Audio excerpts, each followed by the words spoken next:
ಸ್ತುತಿಗೆ ಯೋಗ್ಯನಾದ ದೇವರಾಗಿದ್ದಾರೆ. ಆತನು ಮಹಿಮೆಗೆ ಅರ್ಹನಾದ ದೇವರಾಗಿದ್ದಾನೆ. ದೇವರ ವಾಕ್ಯ ಇರ್ತದೆ, ದೇವರೇ ನಾನು ನಿನ್ನ ಆಲಯಕ್ಕೆ ಸರ್ವಾಂಗ ಹೋಮಗಳನ್ನು ಅರ್ಪಿಸುವೆನು ಎಂದಾಗಿ.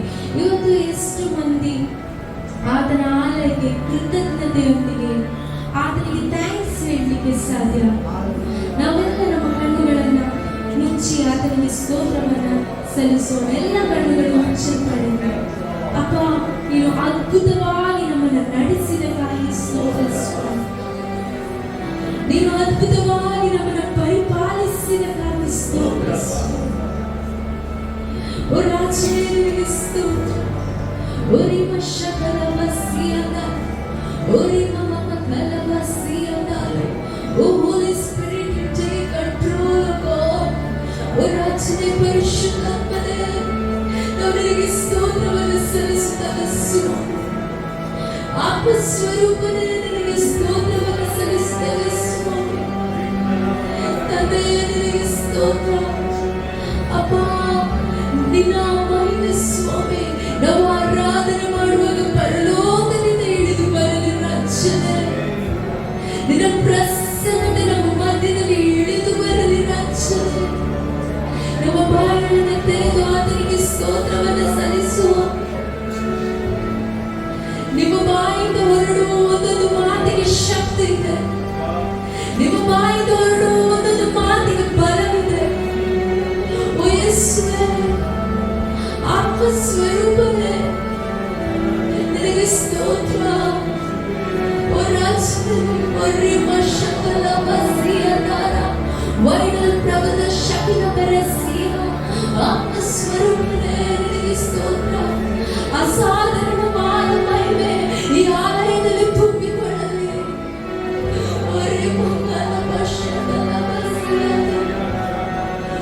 ಒಣಗಿದ ಭೂಮಿಯಲ್ಲಿ ವೃಷ್ಟಿಯನ್ನು ಸುರಿಸುವ ದೇವರೇ, ನಿನ್ನ ಆತ್ಮನನ್ನು ನಮ್ಮ ಮೇಲೆ ಸುರಿಸುವಪ್ಪ.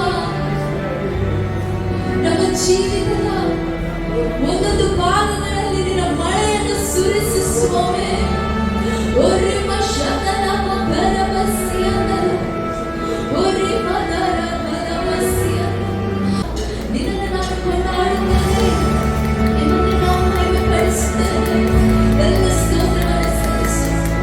ಓರಿಮ ಲಮ ಶಕಲವಸಿಯಂದರು, ಓರಿಮ ದರ ಬಲವಸಿಯಂದರು. ಓ ಚೈತನ್ಯ ಸ್ವರೂಪನೇ, ನನ್ನ ಒಳ್ಳೆಯ ತಂದೆಯೇ, ನನ್ನನ್ನು ನೋಡುವ ಕರ್ತನೇ, ನಿನ್ನ ಮಹಿಮೆ ನನಗೆ ಬೇಕು ಸ್ವಾಮಿ. ನಿನ್ನ ಪ್ರಸನ್ನತೆ ನನಗೆ ಬೇಕು ಸ್ವಾಮಿ. ಮುಂಜಾನೆಯ ಸಮಯದಲ್ಲಿ ಆತ್ಮಹತ್ಯೆ ಕೇಳೋಣ.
ಸ್ತೋತ್ರವನ್ನು ಸಲ್ಲಿಸೋಣ.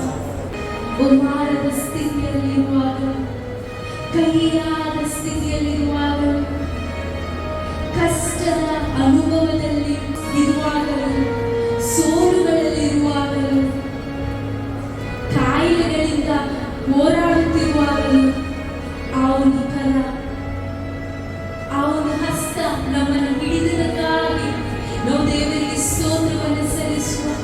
ನಮ್ಮನ್ನು ಹೊರುವಂತಹ ಹಸ್ತ ನಮ್ಮನ್ನು ಹಿಡಿದಕ್ಕಾಗಿ ನಾವು ಆತನಿಗೆ ಸ್ತೋತ್ರವನ್ನು ಸಲ್ಲಿಸೋಣ. ಇವತ್ತು ನಾವು ಆತನಿಗೆ ಎಷ್ಟು ಸ್ತೋತ್ರವನ್ನು ಸಲ್ಲಿಸಿದರೂ ಸಾಕು. ಓ ಯೇಸುವೇ, ನಿನಗೆ ಸ್ತೋತ್ರ ರಾಜನೇ, ನಿನಗೆ ಮಹಿಮೆ ಸ್ವಾಮಿಯೇ, ನಿನಗೆ ಮಹಿಮೆ ರಾಜನೇ. Hallelujah, hallelujah. ಆತನು ಯೆಹೋವ ಈರೆಯಾದ ದೇವರಾಗಿದ್ದಾನೆ. ನಮ್ಮನ್ನು ನೋಡಿಕೊಳ್ಳುವ ದೇವರು, ನಮ್ಮ ಅಗತ್ಯತೆಗಳನ್ನು ಸಂಧಿಸುವ ದೇವರು ಆತನಾಗಿದ್ದಾನೆ. ದೇವರ ವಾಕ್ಯದಲ್ಲಿ ಆತನ ಕೃಪೆಯು ದಿನ ದಿನವೂ ಹೊಸದಾಗಿ ಬರುತ್ತದೆ ಎಂಬುದಾಗಿ. ಪಕ್ಕದವರಿಗೆ ಕೈಗಳನ್ನು ಕೊಟ್ಟು ಹೇಳಿ, ದೇವರು ತನ್ನ ಶಕ್ತ ಕೃಪೆಯಿಂದ ತುಂಬಿಸುತ್ತಾನೆ ಎಂಬುದಾಗಿ. ಪಕ್ಕದವರಿಗೆ ಕೈಗಳನ್ನು ಕೊಟ್ಟು ಹೇಳಿ, ಶಕ್ತ ಕೃಪೆಯಿಂದ ಆತನಿಗೆ ತನ್ನ ತುಂಬಿಸುತ್ತಾನೆ ಎಂಬುದಾಗಿ. ಆಮೆನ್. ಆತನ ಆರಾಧಿಸಲಿಕ್ಕೆ ಸಿದ್ಧರಿದ್ದೀರಾ? ನಾವೆಲ್ಲ ಸೇರಿ ನಮ್ಮ ದೇವರನ್ನು ಆರಾಧಿಸೋಣ.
ದೇವರಾಗಿದ್ದಾರೆ.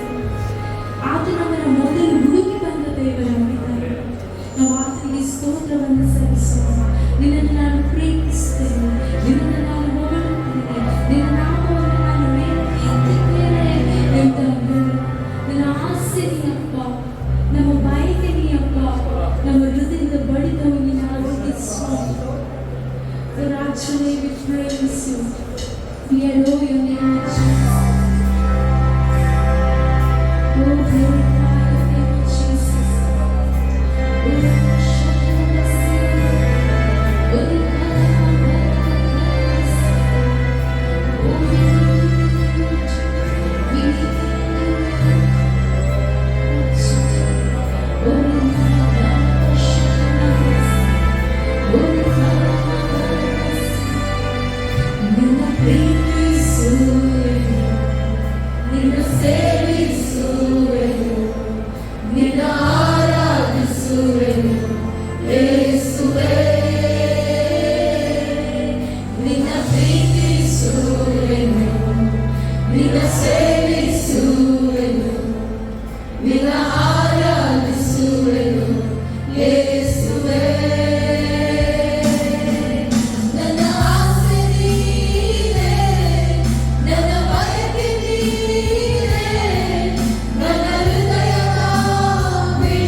ಯೋಚನೆ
ನಿನ್ನ ಆರಾಧಿಸುವೆನು ಯೇಸುವೇ.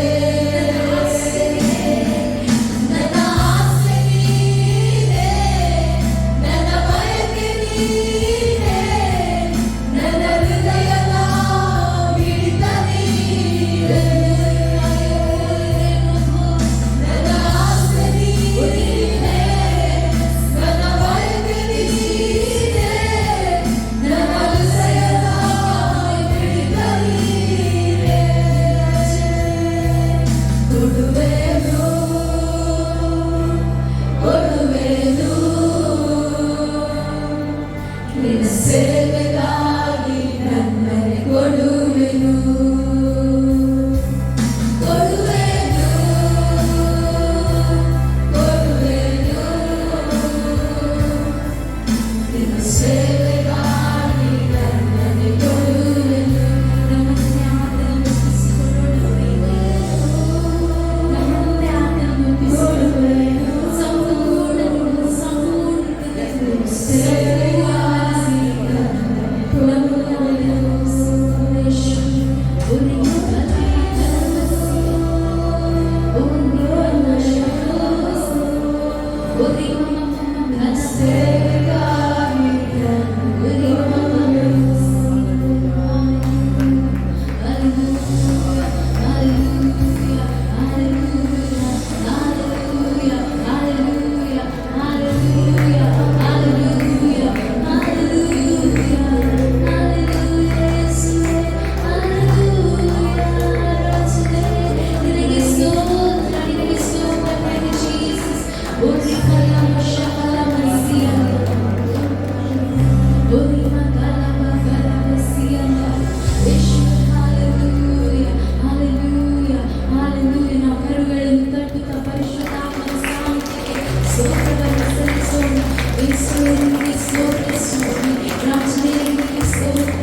ನಿಂದೆ ಅವಮಾನ ಬಂದಾಗಲೂ ತಂದೆ ನೀನು ಸನ್ಮಾನವನ್ನ ಕೊಟ್ಟು ನಮ್ಮನ್ನು ನಡೆಸಬೇಕಾಗಿ ನಾವು ನಿನಗೆ ಸ್ತೋತ್ರವನ್ನು ಸಲ್ಲಿಸುತ್ತೇವೆ.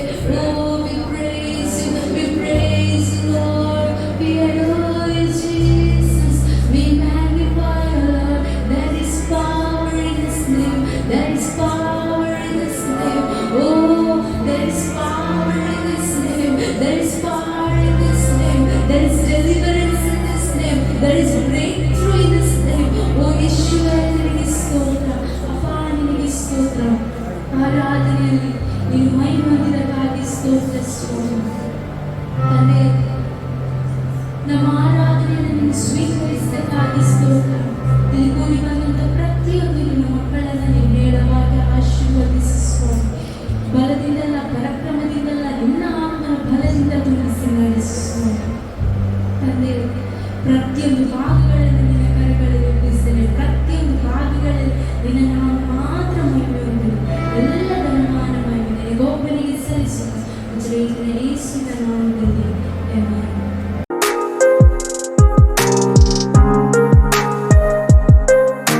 ಸತ್ಯವಾದ ಪುಸ್ತಕದಲ್ಲಿ ಕೀರ್ತನೆಗಳ ಪುಸ್ತಕ 124ನೇ ಕೀರ್ತನೆ, ಅದರಲ್ಲಿ 1, 2, 3ನೇ ವಾಕ್ಯವನ್ನು ಯಾರಾದರೂ ಓದುವರು?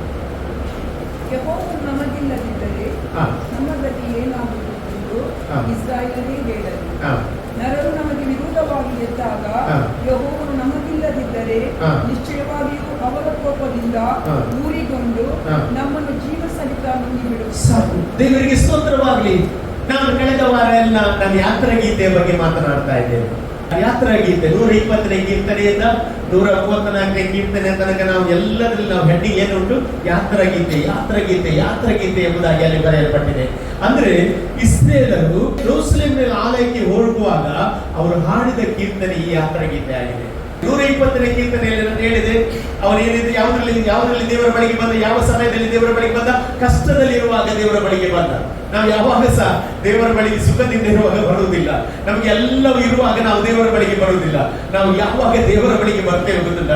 ನಮಗೆ ಕಷ್ಟ ಬಂದಾಗ, ನಮಗೆ ಸಮಸ್ಯೆ ಬಂದಾಗ, ನಮ್ಮನ್ನು ಡಾಕ್ಟರ್ ಕೈ ಬಿಟ್ಟಾಗ ನಾವು ದೇವರ ಬಳಿಗೆ ಓಡಿ ಬರ್ತೇವೆ. 120ನೇ ಕೀರ್ತನೆಯಲ್ಲಿ ಹಾಗೆ ಭಕ್ತರು ದೇವರಿಗೆ ಇಕ್ಕಟ್ಟಿನಲ್ಲಿ ಮೊರೆಯಿಡುವಾಗ ದೇವರು ಅವರಿಗೆ ಉತ್ತರ ಕೊಟ್ಟ ಎಂಬುದಾಗಿ ಬೈಬಲ್ ಹೇಳ್ತದೆ. 120ನೇ ಕೀರ್ತನೆಯಲ್ಲಿ ಕಷ್ಟ ಬರುವಾಗ ಬರುವಾಗ, ಸಂಕಟ ಬರುವಾಗ 121ನೇ ಕೀರ್ತನೆಯಲ್ಲಿ ಅವನು ದೇವರ ಸಹಾಯವನ್ನು ಕೇಳಿದ. ಯಾವಾಗ ಅವನು ದೇವರ ಸಹಾಯವನ್ನು ಕೇಳಿದ, ಆಗ 122ನೇ ಕೀರ್ತನೆಯಲ್ಲಿ ಅವನಿಗೆ ದೇವರು ಜಯವನ್ನು ಕೊಡುತ್ತಾ ಇದ್ದಾನೆ. ನಾನು ಹೇಳಿದೆ, ಈ ಒಂದು ಯಾತ್ರಾ ಗೀತೆ ಮೂರು ಭಾಗವಾಗಿ ವಿಂಗಡಿಸಬಹುದು. 120ನೇ ಕೀರ್ತನೆಯಲ್ಲಿ ಕಷ್ಟ, 121ನೇ ಕೀರ್ತನೆಯಲ್ಲಿ ದೇವರ ಆಶ್ರಯ ಮಾಡುವುದು, 122ನೇ ಕೀರ್ತನೆಯಲ್ಲಿ ಪುನಃ ಜಯ. ಆಮೇಲೆ ಅಲ್ಲಿ ಅದು ಪುನಃ ರಿಪೀಟ್ ಆಗ್ತದೆ. 123ನೇ ಕೀರ್ತನೆಯಲ್ಲಿ ಪುನಃ ಕಷ್ಟ, ಅಪಮಾನ ಹೊಂದಿ ಸಾಕಾಯಿತು ಎಂಬುದಾಗಿ ಹೇಳ್ತಾ ಇದ್ದಾನೆ. ಮತ್ತೆ 123ನೇ ಕೀರ್ತನೆಯಲ್ಲಿ ದೇವರ ಕರುಣೆ ಕೇಳುವಾಗ ದೇವರು 124ನೇ ಕೀರ್ತನೆಯಲ್ಲಿ ಅವನಿಗೆ ತನ್ನ ಕರುಣೆಯನ್ನು ಪ್ರಕಟಿಸುವವನಾಗಿದ್ದಾನೆ. ಎಷ್ಟು ಜನ ನಂಬ್ತೀರಿ? ಹಲ್ಲೆಲೂಯಾ. ನನ್ನ ದೇವರು ಕರುಣೆಯುಳ್ಳ ದೇವರಾಗಿದ್ದಾನೆ. ನನ್ನ ದೇವರು ಕೃಪೆಯಲ್ಲಿ ಐಶ್ವರ್ಯವಾದ ದೇವರಾಗಿದ್ದಾನೆ. ಯಾಕಂತ ಹೇಳಿದ್ರೆ ಆತನು ತನ್ನ ಭಕ್ತರ ಕೈಯನ್ನು ಬಿಡುವ ದೇವರಲ್ಲ. ಬೈಬಲ್ ಹೇಳ್ತದೆ, ಯೆಹೋವನು ನಮಗಿಲ್ಲದಿದ್ದರೆ ನಮ್ಮ ಗತಿ ಏನಾಗುತ್ತೆಂದು ಇಸ್ರಾಯೇಲರೇ ಹೇಳಲಿ ಎಂಬುದಾಗಿ ಅಲ್ಲಿ ವಾಕ್ಯ ಹೇಳ್ತಾ ಉಂಟು. ಹಾಗಾದ್ರೆ ನಮಗೊಬ್ಬ ದೇವರಿದ್ದಾನೆ. ನಮ್ಮ ದೇವರು ಯಾರಂತ ಹೇಳಿದ್ರೆ ನಮ್ಮನ್ನು ಸಹಾಯ ಮಾಡುವ ದೇವರಾಗಿದ್ದಾರೆ, ನಮಗೆ ಬಿಡುಗಡೆ ಕೊಡುವ ದೇವರಾಗಿದ್ದಾರೆ, ನಮಗೆ ಎಲ್ಲ ವಿಷಯದಲ್ಲಿ ನೆರವಾಗುವ ದೇವರಾಗಿದ್ದಾರೆ. ನೋಡಿ, ಕೀರ್ತನೆಗಳ ಪುಸ್ತಕ 94ನೇ ಕೀರ್ತನೆ ಅದರಲ್ಲಿ 17ನೇ ವಾಕ್ಯ ಓದುವುದಾದ್ರೆ ಅಲ್ಲೊಂದು ಸುಂದರವಾದ ವಾಕ್ಯ ಅಲ್ಲಿ ಬರೆಯಲ್ಪಟ್ಟಿದೆ. ಕೀರ್ತನೆಗಳ ಪುಸ್ತಕ 94ನೇ ಕೀರ್ತನೆ ಅದರಲ್ಲಿ 17ನೇ ವಾಕ್ಯ, ಯೆಹೋವನ ಸಹಾಯವಿಲ್ಲದಿದ್ದರೆ ಇಷ್ಟರಲ್ಲಿ ಸಮಾಧಿ ಸೇರುತ್ತಿದ್ದೇನು. ನೋಡಿ, ಅವ್ರು ಹೇಳ್ತಾ ಇದ್ದಾರೆ, ದೇವರು ನನಗೆ ಸಹಾಯ ಮಾಡದಿದ್ದರೆ ನಾನು ಇವತ್ತು ಎಲ್ಲಿರ್ತಿದ್ದೆ? ಸಮಾಧಿಯಲ್ಲಿರ್ತಿದ್ದೆ. ಎಷ್ಟು ಜನ ಇವತ್ತು ಇರ್ತಿದ್ದೆ? ಇಲ್ಲಿ ಬಂದವರು ಒಬ್ಬೊಬ್ಬರ ಸಂಗಡ ನಾನು ಕೇಳಲಿಕ್ಕೆ ಇಷ್ಟಪಡ್ತೇನೆ. ಇವತ್ತು ನೀವು ದೇವರ ಸಹಾಯ ಬರದಿದ್ರೆ ನೀವು ಇವತ್ತು ಸಮಾಧಿಯಲ್ಲಿ ಇರ್ತಿದ್ರಿ. ಆದ್ರೆ ನನ್ನ ದೇವರು ಸಮಾಧಿಯಿಂದ ಹೊರಗೆ ಬಂದದ್ರಿಂದ ನಿನ್ನ ಎಲ್ಲ ಅವಸ್ಥೆಗಳನ್ನು ದೇವರು ಬದಲಾಯಿಸುವ ದೇವರಾಗಿದ್ದಾನೆ. ಯಾಕಂತ ಹೇಳಿದ್ರೆ ಅವನು ನಂಬಿಗಸ್ತನಾದ ದೇವರಾಗಿದ್ದಾನೆ. ಈ ಒಂದು ಕೀರ್ತನೆಯಲ್ಲಿ ಒಂದು ವಿಷಯ ನಾವು ಗಮನಿಸಬೇಕಾದ್ರೆ, ಈ ಕೀರ್ತನೆಯಲ್ಲಿ ಏನ್ ಬರ್ತಾರೆ ಅಂತ ಹೇಳಿದ್ರೆ, ಇಲ್ಲದಿದ್ದರೆ, ಯೆಹೋವನು ಇಲ್ಲದಿದ್ದರೆ ಎಂಬುದಾಗಿ ಅಲ್ಲಿ ಬೈಬಲ್ ಹೇಳ್ತಾರೆ. ಹಾಗಾದ್ರೆ ನಮ್ಮ ದೇವರು ನಮ್ಮ ಸಂಗಡ ಇಲ್ಲದಿದ್ರೆ ನಮ್ಮ ಜೀವಿತದಲ್ಲಿ ಯಾವ ಆಶೀರ್ವಾದ ಇಲ್ಲ. ಯೋಹಾನ ಬರೆದ ಸುವಾರ್ತೆ 15ನೇ ಅಧ್ಯಾಯ 5ನೇ ವಾಕ್ಯ ಓದುವುದಾದ್ರೆ ಅಲ್ಲೊಂದು ವಾಕ್ಯ ಉಂಟು. ಯೇಸು ಸ್ವಾಮಿ ಹೇಳಿದ ಮಾತೇನಂತ ಹೇಳಿದ್ರೆ, ನೀವು ನನ್ನನ್ನು ಬಿಟ್ಟು ಏನು ಮಾಡಲಿಕ್ಕೆ ಸಾಧ್ಯವೇ ಇಲ್ಲ. ಇವತ್ತು ಎಷ್ಟು ಜನ ಹೇಳ್ತೀರಿ, ಯೇಸುವೆ ನಿನ್ನನ್ನು ಬಿಟ್ಟು ನನಗೆ ಏನು ಮಾಡ್ಲಿಕ್ಕೆ ಆಗುವುದಿಲ್ಲ, ನನ್ನ ಜೀವಿತದಲ್ಲಿ ಎಲ್ಲ ಆಶೀರ್ವಾದ ಅದು ನಿನ್ನ ಮೂಲಕ. ಇವತ್ತು ನಾವು ಅನೇಕ ವಿಷಯಗಳಿಗೆ ನಾವು ಡಿಪೆಂಡ್ ಆಗ್ತೇವೆ. ಕೆಲವರು ಕೆಲಸದಲ್ಲಿ ಹೆಚ್ಚಳ ಪಡುತ್ತಾರೆ, ಕೆಲವರು ಸಂಪತ್ತಿನಲ್ಲಿ ಹೆಚ್ಚಳ ಪಡುತ್ತಾರೆ, ಕೆಲವರು ಜ್ಞಾನದಲ್ಲಿ ಹೆಚ್ಚಳ ಪಡುತ್ತಾರೆ. ಆದ್ರೆ ನಾನು ಹೇಳ್ತೇನೆ, ಇದು ಯಾವುದು ನಮ್ಮನ್ನು ರಕ್ಷಿಸಲಿಕ್ಕೆ ಸಾಧ್ಯ ಇಲ್ಲ. ಇದು ನಮಗೆ ಯಾವುದು ಸಹಾಯ ಮಾಡಲಿಕ್ಕೆ ಸಾಧ್ಯ ಇಲ್ಲ. ನಮಗೆ ಸಹಾಯ ಬರುವುದು ಭೂಮಿ ಮತ್ತು ಆಕಾಶವನ್ನು ಉಂಟು ಮಾಡಿದ ಕರ್ತನಿಂದ ಮಾತ್ರ ನಮಗೆ ಸಹಾಯ ಮಾಡಲಿಕ್ಕೆ ಶಕ್ತನಾದ ದೇವರಾಗಿದ್ದಾನೆ. ಇವತ್ತು ನಾನು ಹೇಳಲಿಕ್ಕೆ ಇಷ್ಟಪಡ್ತೇನೆ, ಇವತ್ತು ನಿನ್ನ ಅವಸ್ಥೆ ಏನೇ ಆಗಿದ್ರು ಸಹ ನಿನ್ನ ದೇವರಿಗೆ ನೀನು ಮೊರೆ ಇಡುವಾಗ ನಿನ್ನನ್ನು ಎಲ್ಲ ವಿಷಯದಿಂದ ಆತನ ಪಾರು ಮಾಡುವ ದೇವರಾಗಿದ್ದಾನೆ. ಈ ಲೋಕ ಕೆಡುಕನ ವರ್ಷದಲ್ಲಿ ಉಂಟು. ನಾವು ನೋಡ್ತೀವಿ, ಯೋಹಾನ ಬರೆದ ಸುವಾರ್ತೆ 16ನೇ ಅಧ್ಯಾಯ 33ನೇ ವಾಕ್ಯದಲ್ಲಿ ಯೇಸು ಸ್ವಾಮಿ ಹೇಳ್ತಾರೆ, ಲೋಕದಲ್ಲಿ ನಿಮಗೆ ಸಂಕಟ ಉಂಟು, ಧೈರ್ಯವಾಗಿರಿ, ಲೋಕವನ್ನು ನಾನು ಜಯಿಸಿದ್ದೇನೆ ಎಂಬುದಾಗಿ. ಹಾಗಾದ್ರೆ ಈ ಲೋಕದಲ್ಲಿ ಕಷ್ಟ ಬರ್ತಾ ಇರ್ತದೆ, ಆಮೇಲೆ ಹೋರಾಟ ಬರ್ತಾ ಇರ್ತದೆ. ಆದ್ರೆ ನಾವು ನಮ್ಮ ದೇವರನ್ನು ನಂಬಬೇಕು. ನಮ್ಮ ದೇವರು ಎಲ್ಲ ವಿಷಯದಲ್ಲಿ ನಮ್ಮನ್ನು ಬಿಡುಗಡೆ ಮಾಡುವ ದೇವರು, ನಮ್ಮನ್ನು ಎಲ್ಲ ವಿಷಯದಲ್ಲಿ ಅವನು ಪಾರು ಮಾಡುವ ದೇವರಾಗಿದ್ದಾನೆ. ಇಲ್ಲಿ ಅವನು ಹೇಳ್ತಾ ಇದ್ದಾನೆ, ದಾವೀದನು ಹೇಳ್ತಾ ಇದ್ದಾನೆ ಏನಂತ ಹೇಳಿದ್ರೆ, ನಮ್ಮ ಗತಿ ಏನಾಗುತ್ತಿತ್ತು ಎಂಬುದಾಗಿ. ಅಲ್ಲಿ ದೇವರ ಸಹಾಯ ಇಲ್ಲದಿದ್ರೆ ನಮ್ಮ ಗತಿ ಏನಾಗುತ್ತಿತ್ತು ಎಂಬುದಾಗಿ ಅವನು ಒಂದು ದೇವರ ಸನ್ನಿಧಾನದಲ್ಲಿ ಆ ಇಸ್ರಾಯೇಲ್ ಸಂಗಡ ಅವನು ಮಾತನಾಡ್ತಾ ಇದ್ದಾನೆ. ಇವತ್ತು ನಾನು ಹೇಳ್ತೇನೆ, ನಮ್ಮ ಜೀವಿತದಲ್ಲಿ ಸಹ ನೀವು ಪರ್ಸನಲ್ ಆಗಿ ನೀವು ಒಂದು ನಿಮ್ಮ ಮನಸ್ಸಾಕ್ಷಿ ಕೇಳಿ, ದೇವರು ಇವತ್ತು ನಿಮ್ಮ ಸಂಗಡ ಇಲ್ಲದಿದ್ರೆ ನಿಮ್ಮನ್ನು ಜನರು ಏನ್ ಮಾಡ್ತಾ ಇದ್ದಾರೆ?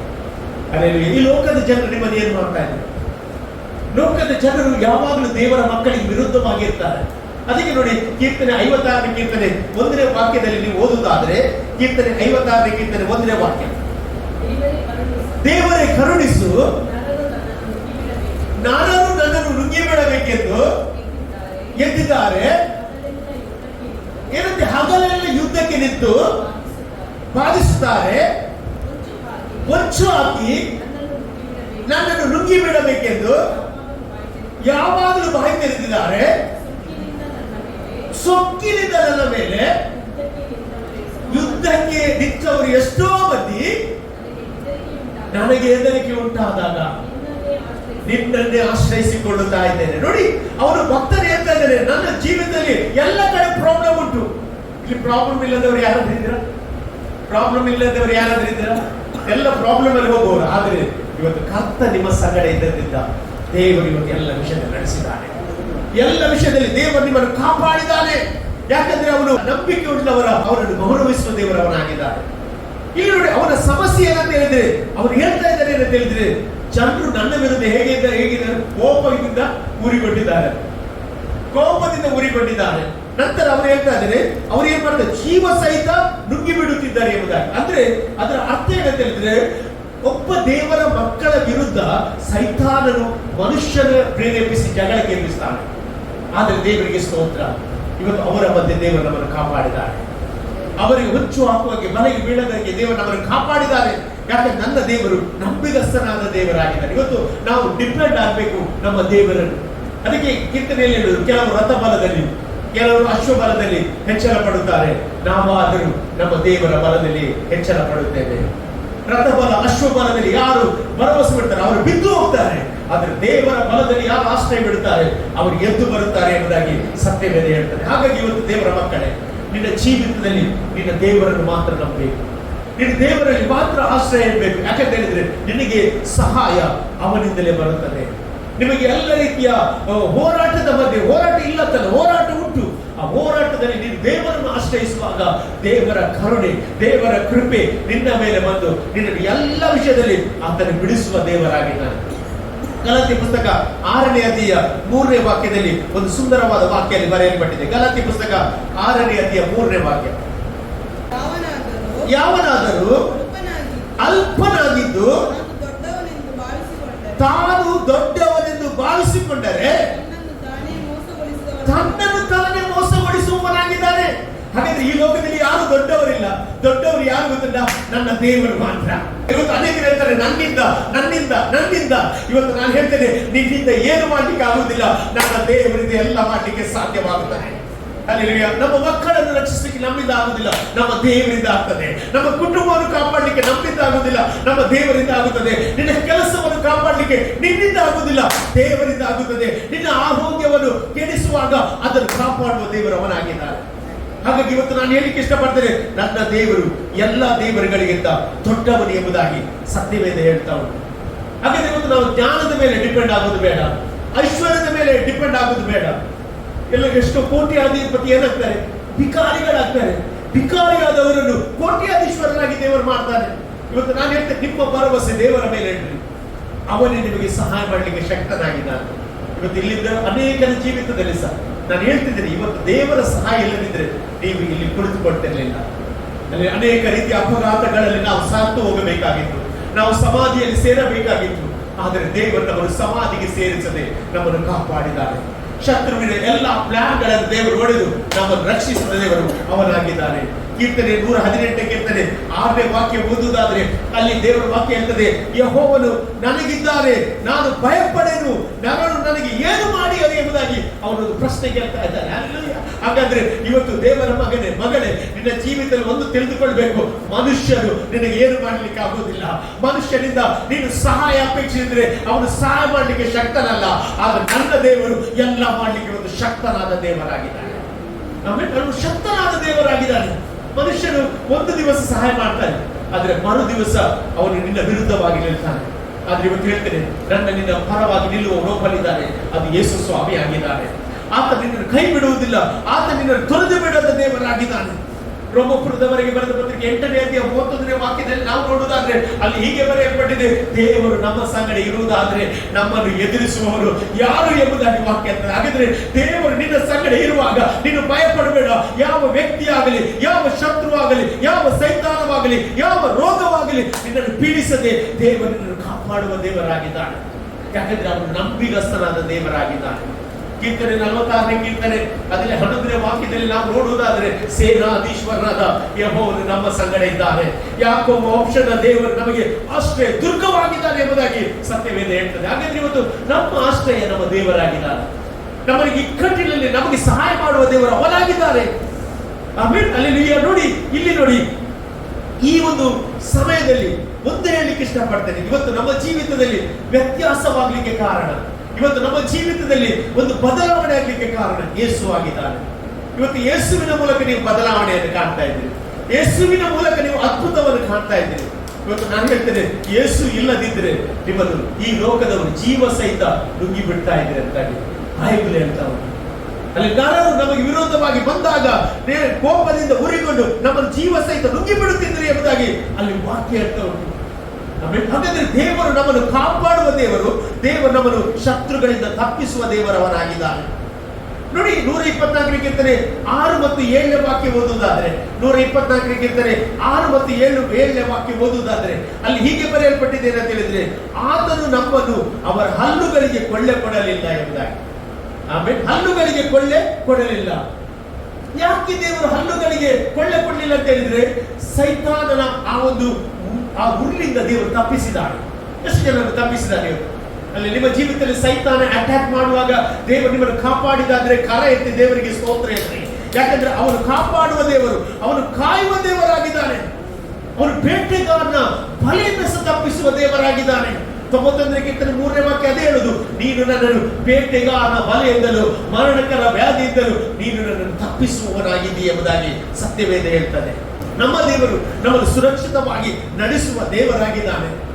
ಯೆಶಾಯ ಬರೆದ ಪ್ರವಾದನೆ 43ನೇ ಅಧ್ಯಾಯ ಅದರಲ್ಲಿ 3ನೇ ವಾಕ್ಯದಲ್ಲಿ ನಾವು ನೋಡುವುದಾದ್ರೆ ಅಲ್ಲಿ ಹೀಗೆ ಬರೆಯಲ್ಪಟ್ಟಿದೆ, ಜಲರಾಶಿಗಳ ಮಧ್ಯೆ ಹಾದು ಹೋಗುವಾಗ ನಾನು ನಿನ್ನ ಸಂಗಡ ಇರ್ತೇನೆ ಅಂತ.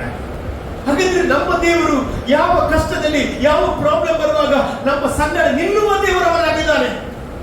ಇವತ್ತು ನಿಮ್ಮ ಸಂಗಡ ಆತನು ನಿಂತಿದ್ರಿಂದ ನೀವು ಇವತ್ತು ಸುರಕ್ಷಿತವಾಗಿ ಇವತ್ತಿದ್ದೀರಿ. ನಿಮ್ಮ ಜೀವಿತದಲ್ಲಿ ಅನೇಕ ಶತ್ರು ನಿಮ್ಮನ್ನು ಬೀಳಿಸಲಿಕ್ಕೆ ಪ್ರಯತ್ನ ಪಡುವಾಗ ದೇವರು ನಿಮ್ಮನ್ನು ಎಬ್ಬಿಸಿದ್ದಾನೆ. ಅಲ್ಲಿ ಲೋಕದವರಾದ್ರೆ ಹೇಳಲಿಕ್ಕೆ ಸಾಧ್ಯ ಇಲ್ಲ.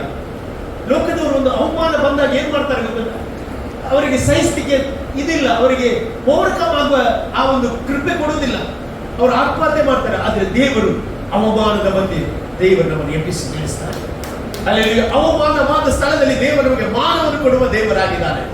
ಇಲ್ಲಿ ಬೈಬಲ್ ಹೇಳ್ತದೆ, ಜಲರಾಶಿಗಳ ಮಧ್ಯೆ ಹಾದು ಹೋಗುವಾಗ ನಾನು ನಿನ್ನ ಸಂಗಡ ಇರ್ತೇನೆ, ನದಿಗಳನ್ನು ದಾಟುವಾಗ ಅವನು ನಿನ್ನನ್ನು ಮುಳುಗಿಸುವುದಿಲ್ಲ, ಬೆಂಕಿಯಲ್ಲಿ ನೀನು ಸುಟ್ಟು ಹೋಗುವುದಿಲ್ಲ ಎಂಬುದಾಗಿ. ಯಾಕಂತ ಹೇಳಿದ್ರೆ ನಾನು ನಿನ್ನ ಕೈ ಹಿಡಿದಿದ್ದೇನೆ ಎಂಬುದಾಗಿ ದೇವರು ಹೇಳ್ತಾ ಇದ್ದಾರೆ. ಇವತ್ತು ಎಷ್ಟು ಜನರ ಕೈಯನ್ನು ದೇವರು ಹಿಡಿದಿದ್ರೆ ನಿಮ್ಮ ಬಲಗೈಯನ್ನೆತ್ತಿ ದೇವರಿಗೆ ಸ್ತೋತ್ರ ಹೇಳ್ತಾರೆ. ದೇವರೇ, ನೀನು ನನ್ನ ಕೈಯನ್ನು ಹಿಡಿದಿದ್ದಕ್ಕೆ ನಿನಗೆ ಸ್ತೋತ್ರ, ನೀನು ನನ್ನನ್ನು ಕಾಪಾಡಿದ್ರಿಂದ ನಿನಗೆ ಸ್ತೋತ್ರ ಹೇಳುತ್ತೇನೆ ಎಂಬುದಾಗಿ ಎಷ್ಟು ಜನ ಹೇಳಲಿಕ್ಕೆ ಇಷ್ಟಪಡ್ತೇನೆ. 91ನೇ ಕೀರ್ತನೆ 9ನೇ ವಾಕ್ಯದಲ್ಲಿ ನಾವು ನೋಡ್ತೇವೆ, ಯೆಹೋವನೇ ನನ್ನ ಶರಣನು, ಪರಾತ್ಪರನನ್ನು ನಿವಾಸ ಸ್ಥಾನ ಮಾಡಿಕೊಂಡಿದೆಯಲ್ಲ, ಯಾವ ಕೇಡು ನಿನಗೆ ಸಂಭವಿಸದು ಎಂಬುದಾಗಿ ಬೈಬಲ್ ಹೇಳ್ತದೆ. ಉಪದ್ರವ ನಿನ್ನ ಗುಡಾರ ಸಮೀಪಕ್ಕೆ ಬರುವುದಿಲ್ಲ ಎಂಬುದಾಗಿ ದೇವರು ಹೇಳ್ತಾ ಇದ್ದಾರೆ. ಹಾಗಾದ್ರೆ ಇವತ್ತು ಉಪದ್ರವ ಉಂಟು, ಆದ್ರೆ ನಿನಗೆ ಹಾನಿ ಮಾಡಲಿಕ್ಕೆ ನನ್ನ ದೇವರು ಬಿಡುವುದಿಲ್ಲ. ಆಮೇಲೆ ಅಲ್ಲಿ ದುಷ್ಟ ಜನರಿದ್ದಾರೆ, ಆದ್ರೆ ಅವರಿಂದ ಹಾನಿ ಆಗ್ಲಿಕ್ಕೆ ದೇವರು ಬಿಡುವುದಿಲ್ಲ. ನಿನ್ನನ್ನು ನಾಶವಾಗಲಿಕ್ಕೆ ಆತನು ಬಿಡುವುದಿಲ್ಲ, ಯಾಕಂದ್ರೆ ಅವನು ಕಾಯುವ ದೇವರಾಗಿದ್ದಾನೆ. ಆಮೇಲೆ ಅಲ್ಲಿ ನಮ್ಮ ದೇವರು ನಮ್ಮ ಸಂಗಡ ಇರುವುದರಿಂದ ನಮ್ಮನ್ನು ಎಲ್ಲ ವಿಷಯದಲ್ಲಿ ಆತನು ಬಿಡಿಸುವ ದೇವರಾಗಿದ್ದಾನೆ. ಆಮೇಲೆ ಅಲ್ಲಿ ವಾಕ್ಯ ಹೇಳ್ತದೆ, 7ನೇ ವಾಕ್ಯ 124ನೇ ಕೀರ್ತನೆ 7ನೇ ವಾಕ್ಯ, ನಮ್ಮ ಜೀವವು ಬೇಟೆಗಾರನ ಬಲೆಯಿಂದ ತಪ್ಪಿಸಿಕೊಂಡ ಪಕ್ಷಿ ಅಂತಿದೆ ಎಂಬುದಾಗಿ. ಹಾಗಾದ್ರೆ ಬೇಟೆಗಾರ ಏನ್ ಮಾಡ್ತಾನೆ? ಯಾವ ಪಕ್ಷಿಗೆ ಏನ್ ಮಾಡ್ತಾನೆ? ಅದರ ಬಲೆ ಇರ್ತಾನೆ, ಅಲ್ಲ ಬಲೆ ಆಗ್ತಾನೆ ಅದಕ್ಕೆ. ಆದ್ರೆ ಪಕ್ಷಿಗೆ ಆ ಬಲೆ ಇಟ್ಟದು ಗೊತ್ತಿರುವುದಿಲ್ಲ. ಅದು ಸೀದಾ ಹಾರಿ ಹೋಗುವಾಗ ಅವಳಿಗೆ ಆ ಬಲೆಗೆ ಬಿದ್ದಾಗಲೇ ಗೊತ್ತಾ ಆ ಬಲೆಯಲ್ಲಿ ಬೀಳ್ತಾರೆ ಎಂಬುದಾಗಿ. ಇವತ್ತು ಸೈತಾನ ಸಹ ಹಾಗೆ ದೇವರ ಮಕ್ಕಳೇ ನಿಮ್ಮನ್ನು ಪಾಪದಲ್ಲಿ ಬೀಳಿಸುವ ಬಲೆಯನ್ನಾಗ್ತಾನೆ. ಹಲ್ಲೆಲೂಯಾ, ಬಲೆಯನ್ನಾಗ್ತಾನೆ. ಆ ಬಲೆಯಿಂದ ಹೊರಗೆ ತರಲಿಕ್ಕೆ ಯಾರಿಂದ ಸಾಧ್ಯ ಇಲ್ಲ, ಆದ್ರೆ ಯೇಸು ಕ್ರಿಸ್ತನಿಂದ ಆ ಬಲೆಯಿಂದ ಹೊರಗೆ ತರಲಿಕ್ಕೆ ನಿಮಗೆ ಆತನಿಗೆ ಸಾಮರ್ಥ್ಯ ಉಂಟು ಪ್ರಿಯರೇ. ಆಮೇಲೆ ಅಲ್ಲಿ ಬೈಬಲ್ ಹೇಳ್ತದೆ, ಬಲೆಯು ಹರಿದು ಹೋಯಿತು, ನಾವು ಬೇಟೆಗಾರನ ಆ ಪಂಜರದಿಂದ ಬಲೆಯಿಂದ ತಪ್ಪಿಸಿಕೊಂಡಿವೆ. ಇವತ್ತು ನಮ್ಮ ಜೀವಿತದಲ್ಲಿ ಸಹ ಎಲ್ಲ ಆ ಬಲೆ, ಪಾಪದ ಬಲೆ ಹಾಕುವಾಗ ದೇವರು ನಮ್ಮನ್ನು ಬಿಡಿಸುವ ದೇವರಾಗಿದ್ದಾನೆ. ನಮಗೆಲ್ಲರಿಗೂ ಗೊತ್ತುಂಟು, ಯೇಸು ಸ್ವಾಮಿ ಶಿಲುಬೆಯಲ್ಲಿ ಪ್ರಾಣ ಬಿಡುವಾಗ, ಯೇಸು ಸ್ವಾಮಿ ಕಲ್ವಾರಿ ಪೂಜೆಯಲ್ಲಿ ಪ್ರಾಣ ಬಿಡುವಾಗ, ತೀರುತಿ ಎಂಬುದಾಗಿ ಹೇಳುವಾಗ ಏನಾಯ್ತು? ಯೆರೂಸಲೇಮಿನ ದೇವರ ಆಲಯದ ತೆರೆ ಏನಾಯ್ತು? ಮೇಲಿಂದ ಕೆಳಗೆ ಏನಾಯ್ತು? ಹರಿದು ಹೋಯ್ತಂತೆ. ಯಾಕೆ ಹರಿದು ಹೋಯ್ತಂತ ಹೇಳಿದ್ರೆ, ನಿನ್ನ ಪಾಪಗಳು ಪರಿಹಾರ ಮಾಡೋದಕ್ಕೋಸ್ಕರ, ನಿನ್ನ ಪಾಪ ಕಡುಕೆಪ್ಪಾಗಿದ್ದರು ಹಿಮದಾಗಿ ಬಿಡುಗು ಮಾಡ್ಲಿಕ್ಕೋಸ್ಕರ ಆತನನ್ನು ಯಾರು ನಂಬ್ತಾರ, ಆತನ ಮೇಲೆ ಯಾರು ಭರವಸೆ ಬಿಡ್ತಾರೆ, ಅವರ ಜೀವಿತದಲ್ಲಿ ದೇವರು ಪಾಪದಿಂದ ಹೊರಗೆ ತರ್ತಾನೆ. ಇವತ್ತು ಅನೇಕರ ಜೀವಿತದಲ್ಲಿ ಅನೇಕರು ಡ್ರಗ್ಸ್ ತಗೊಳ್ತಾರೆ, ಕೆಲವರು ಕುಡಿತಾರೆ, ಅವರು ಪಾಪದಲ್ಲಿ ಬಿಡ್ತಾರೆ, ವ್ಯಭಿಚಾರ ಮಾಡ್ತಾರೆ. ಆದ್ರೆ ಅವರು ಯೇಸು ಕ್ರಿಸ್ತನ ಬಳಿಗೆ ಬರುವಾಗ ಆ ಪಾಪದಿಂದ ವಿಮೋಚನೆ ಮಾಡುವ ದೇವರ ಆತನೊಬ್ಬನಾಗಿದ್ದಾರೆ. ಹಲ್ಲೆಲೂಯಾ. ಇಲ್ಲಿ ಬೈಬಲ್ ಹೇಳ್ತದೆ, ಆತನನ್ನು ಏನ್ ಮಾಡ್ತಾರೆ ಅಂತ ಹೇಳಿದ್ರೆ ಬಿಡಿಸುವ ದೇವರಾಗಿದ್ದಾನೆ. ಆಮೇಲೆ ಯೇಸು ಸ್ವಾಮಿ ನಮ್ಮನ್ನು ಕಲ್ವಾರಿ ಪೂಜೆ ರಕ್ತ ಕೊಟ್ಟು ಬಿಡಿಸಿದ. ಈಡು ಕೊಟ್ಟು ಬಿಡಿಸಿದ. ಇವತ್ತು ನಿನ್ನನ್ನು ಬಿಡಿಸುವ ದೇವರಿಗೆ ನೀನು ಋಣಿಯಾಗಿರುವುದಾದ್ರೆ ನಿನ್ನನ್ನು ಎಲ್ಲ ವಿಷಯದಲ್ಲಿ ಆತನು ಎತ್ತುವ ದೇವರಾಗಿದ್ದಾನೆ. 1 ಕೊರಿಂಥ ಪತ್ರಿಕೆ 10ನೇ ಅಧ್ಯಾಯ 13ನೇ ವಾಕ್ಯ ಓದುವುದಾದ್ರೆ 1 ಕೊರಿಂಥ 10:13.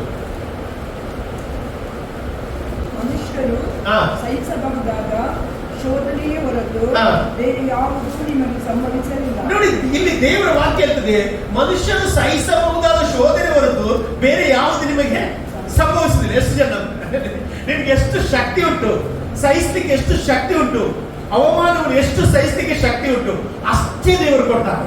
ಮತ್ತೆ ಮುಂದೆ ಓದಿ. ದೇವರು ನಂಬಿಗಸ್ತನು, ನಿಮಗೆ ನಿಮ್ಮ ಶಕ್ತಿಯನ್ನು ಮೀರುವ ಶೋಧನೆಯನ್ನು ನಿಮಗೆ ಬರಗೊಳಿಸದೆ ನೀವು ಅದನ್ನು ಸಹಿಸುವುದಕ್ಕೆ ಶಕ್ತರಾಗುವಂತೆ ತಪ್ಪಿಸಿಕೊಳ್ಳುವ ಮಾರ್ಗವನ್ನು ಸಿದ್ಧ ಮಾಡುವ ಅಲ್ಲಿ ತಪ್ಪಿಸಿಕೊಳ್ಳುವ ಮಾರ್ಗವನ್ನು ಸಿದ್ಧಗೊಳ್ಳುತ್ತಾರೆ. ಕರಗಳನ್ನು ತಟ್ಟಿ ನಾವು ದೇವರಿಗೆ ಸ್ತೋತ್ರ. ಹಾಗಾದ್ರೆ ನೀವು ಸಿಕ್ಕದ ಹಾಗೆ ತಪ್ಪಿಸುವ ಮಾರ್ಗವನ್ನು ದೇವರು ಸಿದ್ಧಪಡಿಸ್ತಾ ಇದ್ದಾರೆ. ಎಷ್ಟು ಒಳ್ಳೆ ದೇವರಾಗಿದ್ದಾರೆ. ನಮಗೆ ಅನೇಕ ಸಾರಿ ನಮಗೆ ಆಕ್ಸಿಡೆಂಟ್ ಆಗಬಹುದಿತ್ತು, ಕ್ಷಣ ಮಾತ್ರದಲ್ಲಿ ದೇವರು ನಮ್ಮನ್ನು ತಪ್ಪಿಸ್ತಾ ಇದ್ದಾರೆ. ನಾವು ಹೇಳ್ತೇವೆ, ನಾವು ಸ್ಟೇರಿಂಗ್ ಅನ್ನು ಹೀಗೆ ಟರ್ನ್ ಮಾಡಿದೆ, ಬೈಕ್ ಅನ್ನು ಹೀಗೆ ತಿರುಗಿಸಿದೆ ಎಂಬುದಾಗಿ ನಾವು ಹೇಳ್ಬೋದು. ಇಲ್ಲ, ನಿನ್ನ ಕೈಗಳಿಗೆ ಅಲ್ಲಿ ಚುರುಕು ಮಾಡಿದ್ದು ದೇವರಾಗಿದ್ದಾರೆ. ಆಮೇಲೆ ಅಲ್ಲಿ ಇವತ್ತು ನಾನು ಹೇಳ್ತೇನೆ, ಇಲ್ಲಿದ್ದ ದೇವರ ಮಕ್ಕಳೇ, ನಿನ್ನ ಜೀವಿತದಲ್ಲಿ ದೇವರು ಕಾಪಾಡಿದಾರ ಇಲ್ಲವ ಎಂಬುದಾಗಿ ನಿನ್ನನ್ನು ನೀನು ಪರೀಕ್ಷೆ ಮಾಡುವುದಾದ್ರೆ ದೇವರು ಎಷ್ಟು ಒಳ್ಳೆಯವರೆಂಬುದಾಗಿ ನಿನಗೆ ಗ್ರಹಿಸಲಿಕ್ಕೆ ಸಾಧ್ಯವಾಗುತ್ತದೆ. ಹಾಗಾದ್ರೆ ಈ ಒಂದು ಲೋಕದಲ್ಲಿ ಕಷ್ಟವಿಲ್ಲದ ಲೋಕವಿಲ್ಲ. ಆಮೇಲೆ ಅಲ್ಲಿ ದೇವರ ಮೇಲೆ ಯಾರು ಭರವಸೆ ಬಿಡ್ತಾರೆ ಅವರನ್ನು ದೇವರು ರಕ್ಷಿಸ್ತಾನೆ. ಯಾರು ದೇವರ ಮೇಲೆ ಆಶ್ರಯ ಬಿಡ್ತಾರೆ ಅವರನ್ನು ದೇವರು ರಕ್ಷಿಸ್ತಾರೆ. ಯಾಕಂದ್ರೆ ನನ್ನ ದೇವರು ಕೈ ಬಿಡದ ದೇವರಾಗಿದ್ದಾನೆ. ನಮಗೆ ಒಂದು ವಿಷಯ ತಿಳಿದುಕೊಳ್ಬೇಕು, ಈ ಲೋಕ ಸೈತಾನನ ವಶದಲ್ಲಿ. ಸೈತಾನ ಯಾವಾಗಲೂ ಉರುಳನ್ನಿಡ್ತಾರೆ. ಯಾಕೆ ಉರುಳನ್ನಿಡುವುದು? ಅದರಲ್ಲಿ ಸಿಕ್ಕಿ ಬೀಳಲಿಕ್ಕೆ.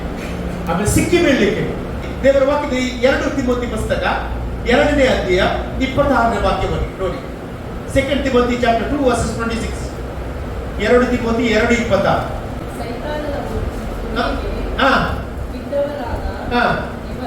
ಸೈತಾನನ ಉರುಳಿಗೆ ಬಿದ್ದವರಾದ ಇವರು ಒಂದು ವೇಳೆ ತಪ್ಪಿಸಿಕೊಂಡು ದೇವರ ಚಿತ್ತವನ್ನು ಅನುಸರಿಸುವುದಕ್ಕೆ ಸ್ವಸ್ಥ ಚಿತ್ತರಾದರು. ಹಾಗಾದ್ರೆ ಸೈತಾನ ಏನ್ ಮಾಡ್ತಾನಂತೆ? ಅವನು ಹಿಡಿಲಿಕ್ಕೆ ಪ್ರಯತ್ನ ಬರ್ತಾನೆ, ಅವನಿಗೆ ಅಟ್ಯಾಕ್ ಮಾಡ್ಲಿಕ್ಕೆ ಬರ್ತಾನೆ. ಪೇತ್ರ ಹೇಳ್ತಾನೆ, ಸೈತಾನನ್ನು ಗರ್ಜಿಸುವ ಸಿಂಹೋಪಾದಿಯಲ್ಲಿ ಯಾರನ್ನು ಹುಡುಕಲಿ ಅಂತ ಏನ್ ಮಾಡ್ತಾನೆ? ಮುಚ್ಚಾಗ್ತಾ ಇದ್ದಾನೆ. ಹಾಗಾದ್ರೆ ಈ ಲೋಕದಲ್ಲಿ ಒಬ್ಬ ಸೈತಾನ ಇದ್ದೇ ಇದ್ದಾನೆ. ಆದ್ರೆ ಅವನ ಎಲ್ಲ ಹಿಡಿತದಿಂದ ದೇವರು ತಪ್ಪಿಸ್ತಾನೆ. ಈ ಲೋಕದ ಜನರೆಲ್ಲ ಅವನ ಹಿಡಿತದಲ್ಲಿದ್ದಾರೆ. ಆದ್ರೆ ದೇವರ ಮಕ್ಕಳು ಅವನ ಹಿಡಿತದಿಂದ ದೇವರು ಪಾರು ಮಾಡಿದ್ದಾರೆ. ಹಾಗಾಗಿ ಅವನಿಗೆ ದೇವರ ಮಕ್ಕಳ ಮೇಲೆ ಸಿಟ್ಟು. ಇವರು ನನ್ನ ಕೈಗೆ ಸಿಕ್ಕುವುದಿಲ್ಲಲ್ಲ, ನನ್ನ ಕಂಟ್ರೋಲಿಗೆ ಸಿಕ್ಕುವುದಿಲ್ಲಲ್ಲ ಎಂಬುದಾಗಿ ಸಿಟ್ಟು. ಆದ್ರೆ ದೇವರಿಗೆ ಸ್ತೋತ್ರ ಎನ್ನುವ ಇವತ್ತು ಅವರ ಎಲ್ಲ ಉರುಳುಗಳಿಂದ ದೇವರು ನಮ್ಮನ್ನು ತಪ್ಪಿಸಿದ್ದಾನೆ. ಸೈತಾನ ಪ್ರತಿದಿನ ಉರುಳಿಗೆ ಬೀಳಿಸಲಿಕ್ಕೆ ಪ್ರಯತ್ನ ಪಡುತ್ತಾನೆ, ಆದರೆ ನಮ್ಮ ದೇವರು ತಪ್ಪಿಸುವ ಮಾರ್ಗವನ್ನು ತೆರೆಯುತ್ತಾ ಇದ್ದಾನೆ. ಎಷ್ಟು ಜನ ನಂಬ್ತೀನಿ? ಹಲ್ಲೆಲೂಯಾ. ನನ್ನ ದೇವರು ಎಲ್ಲ ಮಾರ್ಗಗಳನ್ನು ಸರಳ ಮಾಡುವ ದೇವರು ಅವನಾಗಿದ್ದಾನೆ.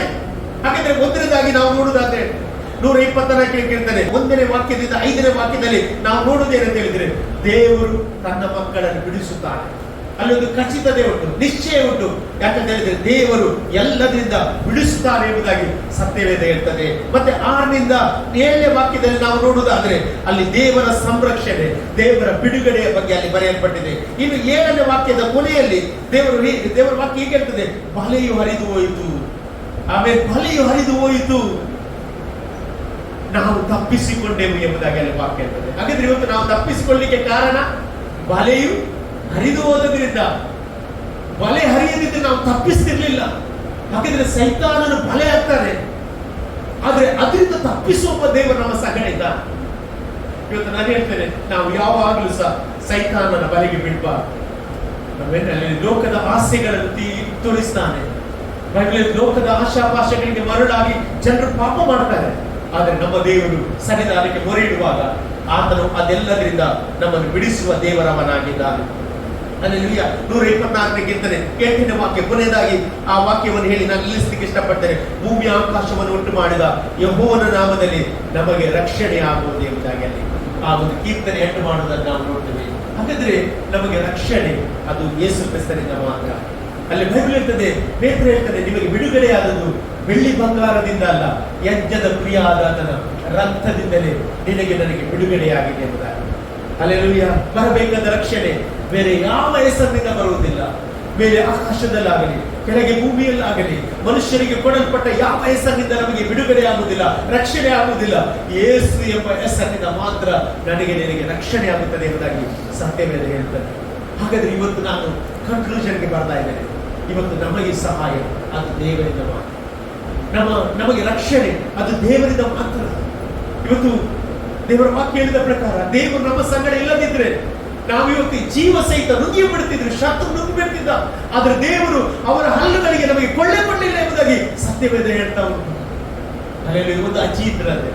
ಈ ಅಜ್ಜಿ ಯಾವಾಗಲೂ ಮಧ್ಯಾಹ್ನ ಹೊತ್ತಿಗೆ ಅವಳಿಗೆ ಊಟ ಬೇಕಾಗಿತ್ತಂತೆ. ಊಟ ಮಾಡ್ಲಿಕ್ಕೆ ಯಾರು ಹೇಳಿದ್ದ ಅವಳಿಗೆ ಸೋರ್ಸಸ್ ಇರಲಿಲ್ಲ.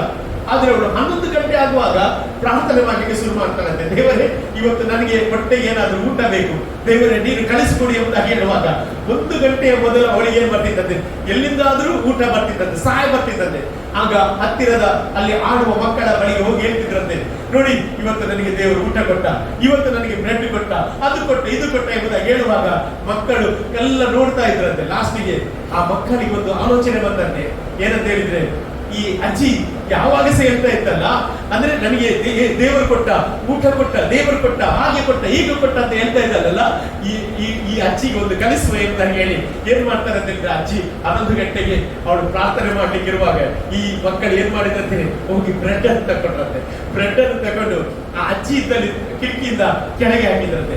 ಕಿಟಕಿಯಿಂದ ಕೆಳಗೆ ಹಾಕುವಾಗ ಅಜ್ಜಿ ಪ್ರಾರ್ಥನೆ ಎಲ್ಲ ಮುಗಿಸಿದ ಮೇಲೆ ಕಣ್ಣು ತೆರೆಯುವಾಗ ಎದುರು ಬ್ರೆಡ್ ಇತ್ತಂತೆ. ಆಗ ಅವಳಿಗೆ ಭಾರಿ ಖುಷಿ ಆಯ್ತಂತೆ. ಓ, ಇವತ್ತು ದೇವರು ನನಗೆ ಊಟಕ್ಕೆ ಬ್ರೆಡ್ ಕೊಟ್ಟಂತ ಹೇಳಿ ಆ ಒಂದು ಮಕ್ಕಳ ಬಳಿಗೆ ಓಡಿ ಬಂದು ಹೇಳಿದ್ರಂತೆ, ನನಗೆ ದೇವರು ಇವತ್ತು ಬ್ರೆಡ್ ಅನ್ನು ಕೊಟ್ಟರು ಅಂತ ಹೇಳುವಾಗ ಅವರೆಲ್ಲ ನೆಗಡಿಗೆ ಶುರು ಮಾಡಿದ್ರಂತೆ. ಅವ್ರು ನೆಗಡಿ ಹೇಳಿದ್ರೆ ಅಂತ ಹೇಳಿದ್ರೆ, ಅಜ್ಜಿ ಇದು ನಿನಗೆ ತಲೆ ಕೆಟ್ಟಿದೆ, ಇದು ದೇವರು ಕೊಟ್ಟದಲ್ಲ, ಇದು ನಾವು ಹೋಗಿ ತಂದು ನಿನಗೆ ಅಲ್ಲಿ ಹಾಕಿದ್ವಿ ಎಂಬುದಾಗಿ ಹೇಳುವಾಗ ಅಜ್ಜಿ ಏನಿತ್ತಂತ ಹೇಳಿದ್ರೆ, ದೇವರು ತನ್ನ ಮಕ್ಕಳಿಗೋಸ್ಕರ ಆಹಾರವನ್ನು ಕೊಡ್ಲಿಕ್ಕೆ ಕುಟ್ಟಿ ಸೈತಾನನನ್ನು ಉಪಯೋಗಿಸ್ತಾನೆ ಎಂಬುದಾಗಿ ಹೇಳಿದ್ರು. ಆಮೇಲೆ ಹಲ್ಲೆಲೂಯಾ. ನಾನು ಏನ್ ಹೇಳ್ತೇನೆ ಅಂತ ಹೇಳಿದ್ರೆ, ದೇವರ ಮಕ್ಕಳಿಗೆ ದೇವರು ಯಾವ ರೀತಿಯಲ್ಲಿ ಪ್ರೊವೈಡ್ ಮಾಡಲಿಕ್ಕೆ ಅವನು ಶಕ್ತನಾಗಿದ್ದಾನೆ. ಆಮೇಲೆ ಅಲ್ಲಿ ಇವತ್ತು ನಂಬುದಾದ್ರೆ ನೀವು ಬಲಗೈಯಲ್ಲಿ ದೇವರಿಗೆ ಸ್ತೋತ್ರ ಹೇಳ್ರಿ. ಯಾಕಂದ್ರೆ ನನ್ನ ದೇವರು ನಂಬಿಗಸ್ತನಾದ ದೇವರಾಗಿದ್ದಾನೆ. ಅಲ್ಲಿ ಈ 124ನೇ ಕೀರ್ತನೆ ಓದುವಾಗ ನಿಮಗೆ ಒಂದು ವಿಷಯ ಗೊತ್ತಾಗ್ತದೆ ಅಂತ ಹೇಳಿದ್ರೆ, ದೇವರು ಎಲ್ಲ ವಿಷಯದಲ್ಲಿ ನಮ್ಮನ್ನು ತಪ್ಪಿಸ್ತಾನೆ. ದೇವರು ನಮ್ಮನ್ನು ಎಲ್ಲ ವಿಷಯದಲ್ಲಿ ಪಾರು ಮಾಡ್ತಾನೆ. ಒಂದು ಪಕ್ಷ ನಿನ್ನ ವಿರುದ್ಧ ಕೇಸ್ ಹಾಕಿದ್ರೆ ಆ ಕೇಸಿನಿಂದ ಹೊರಗೆ ಬರಲಿಕ್ಕೆ ಯಾರಿಂದ ಆಗದಿದ್ರು ನನ್ನ ದೇವರು ಅದರಿಂದ ಹೊರಗೆ ಬರ್ತಾನೆ. ಅಲ್ಲೆಲ್ಲೂ ಎಷ್ಟು ಜನ ಬಿಲೀವ್ ಮಾಡ್ತೇನೆ, ನಾನು ಅಂತೇನೆ. ಅಲ್ಲಲ್ಲಿ ನಿನ್ನ ಜೀವಿತದಲ್ಲಿ ನಿನ್ನ ಎಜುಕೇಶನ್ ನಡೆಯಬಾರದು ಎಂಬುದಾಗಿ ಸೈತಾನನು ಅನೇಕ ವಂಚಿಸಿದ್ರು ಸಹ ನಿನ್ನ ಎಜುಕೇಶನ್ ಅನ್ನು ನೀನು ಪೂರ್ತಿಗೊಳಿಸುವಂತೆ ದೇವರು ಸಹಾಯ ಮಾಡುತ್ತಾನೆ. ಯಾಕೆ ಗೊತ್ತಿಲ್ಲ, ನನ್ನ ದೇವರು ಅದರಿಂದ ಪಾರು ಮಾಡುವ ದೇವರಾಗಿದ್ದಾನೆ. ಎಷ್ಟು ಜನ ಬಿಲೀವ್ ಮಾಡ್ತೇನೆ, ನಾನು ಬಲವಾಗಿ ನಂಬ್ತೇನೆ. ಅಲ್ಲೆಲ್ಲೂಯ್ಯ. ನಿನಗೆ ರೋಗಗಳು ತರಬಹುದು, ಆದ್ರೆ ರೋಗದಿಂದ ಪಾರು ಮಾಡುವ ದೇವರು ನಮ್ಮ ದೇವರಾಗಿದ್ದಾನೆ. ಹಲ್ಲೆಲೂಯಾ. ಯಾಕಂದ್ರೆ ನಾವು ಈ ಭೂಮಿಯಲ್ಲಿ ಇದ್ದೇವೆ, ಈ ಭೂಮಿಯಲ್ಲಿ ಕಷ್ಟ ಉಂಟೇ ಉಂಟು. ಆಮೇಲೆ ಇವತ್ತು ನಮಗೆ ಸೊಂಟ ನೋವು ಬಂದ್ರೆ ಪ್ರಾರ್ಥನೆ ಮಾಡುವಾಗ ಸೊಂಟ ನೋವು ಹೋಗ್ತದೆ, ಮರು ದಿವಸ ತಲೆನೋವು ಸಹ ಬರ್ತದೆ. ಆದ್ರೆ ನಾವು ಭಯಪಡಬಾರದು. ಯಾಕೆ ಗೊತ್ತಿಲ್ಲ, ನಮ್ಮ ದೇವರು ನಮ್ಮನ್ನು ನಡೆಸ್ತಾನೆ. ಯಾವುದೇ ರೋಗ ಬರಲಿ, ಯಾವುದೇ ಶೋಧನೆ ಬರಲಿ, ಯಾವುದೇ ವ್ಯಾಧಿ ಬರಲಿ, ನೀವು ಭಯಪಡುವಾಗಿಲ್ಲ. ದೇವರು ನಿಮ್ಮ ಸಂಗಡ ಇದ್ದು ನಡೆಸುವವನಾಗಿದ್ದಾನೆ. ಪ್ರಿಯರೇ, ಒಂದು ವಿಷಯ ಹೇಳ್ತೇನೆ, ದೇವರ ಮಕ್ಕಳಿಗೆ ವಿರುದ್ಧವಾಗಿ ಸೈತಾನ ನಿಲ್ತಾನೆ. ಆಮೇಲೆ ಆದ್ರೆ ಹೆದರುವ ಅಗತ್ಯ ಇಲ್ಲ. ನೆಹೆಮೀಯನ ಪುಸ್ತಕ ಅದರಲ್ಲಿ 4ನೇ ಅಧ್ಯಾಯ 1ನೇ ವಾಕ್ಯದಲ್ಲಿ ಓದುವುದಾದ್ರೆ, ನೆಹೆಮೀಯನ ಪುಸ್ತಕ 4ನೇ ಅಧ್ಯಾಯ 1ನೇ ವಾಕ್ಯದಲ್ಲಿ ನೋಡುವಾಗ ನೆಹೆಮೀಯನು ಆ ಒಂದು ಯೆರೂಸಲೇಮಿನ ಗೋಡೆಯನ್ನು ಕಟ್ಟಲಿಕ್ಕೆ ಹೋಗ್ತಾ ಇದ್ದಾನೆ. ಯೆರೂಸಲೇಮಿನ ಗೋಡೆಯನ್ನು ಕಟ್ಟಲಿಕ್ಕೆ ಹೋಗುವಾಗ ಅಲ್ಲಿ ಅವನಿಗೆ ವಿರುದ್ಧವಾಗಿ ಅಲ್ಲಿ ನಿಲ್ತಾರೆ. ಓದಿ ನೋಡಿ, ಪ್ರೈಸ್ ದಿ ಲಾರ್ಡ್. ಬೇಗನೆ, ನಾವು ಪೌಳಿ ಗೋಡೆಯನ್ನು ಕಟ್ಟುತ್ತಿರುವ ಸುದ್ದಿಯು ನೋಡಿ ಸನ್ಬಲ್ಲಟನಿಗೆ ಮುಟ್ಟಿದಾಗ ಅವನು ಬಲು ಹೊಟ್ಟೆಗಿಚ್ಚು ಸಿಟ್ಟು ಉಳ್ಳವನಾಗಿದ್ದ. ಹಾಗಾದ್ರೆ ಸೈತಾನ ಫಸ್ಟ್ ಗೊತ್ತಾಗಬೇಕು, ಸಿಟ್ಟು ಬರುವಾಗ ಇದು ಯಾರದು? ಸೈತಾನನಿಂದ ಬಂದದ್ದು. ಆಮೇಲೆ ಅವನಿಗೆ ಸಿಟ್ಟು ಬಂತು, ಹೊಟ್ಟೆಗಿಚ್ಚಾಯಿತು. ಯಾಕೆ ಹೊಟ್ಟೆಗಿಚ್ಚು ಗೊತ್ತಿಲ್ಲ? ದೇವರು ನಿನ್ನನ್ನು ಅಭಿವೃದ್ಧಿ ಪಡಿಸ್ತಾ ಇದ್ದಾನಲ್ಲ, ದೇವರು ನಿನ್ನ ಕೊರತೆ ನೀಗಿಸ್ತಿದ್ದಾನಲ್ಲ, ಇಷ್ಟು ಪ್ರಾಬ್ಲಮ್ ಬಂದ್ರು ಸಹ ನಿನ್ನ ಮುಖದಲ್ಲಿ ನಗು ಉಂಟಲ್ಲ, ಇದನ್ನು ಸಹಿಸ್ಲಿಕ್ಕೆ ಅವನಿಗೆ ಆಗುವುದಿಲ್ಲ. ಆಮೇಲೆ ಮತ್ತೆ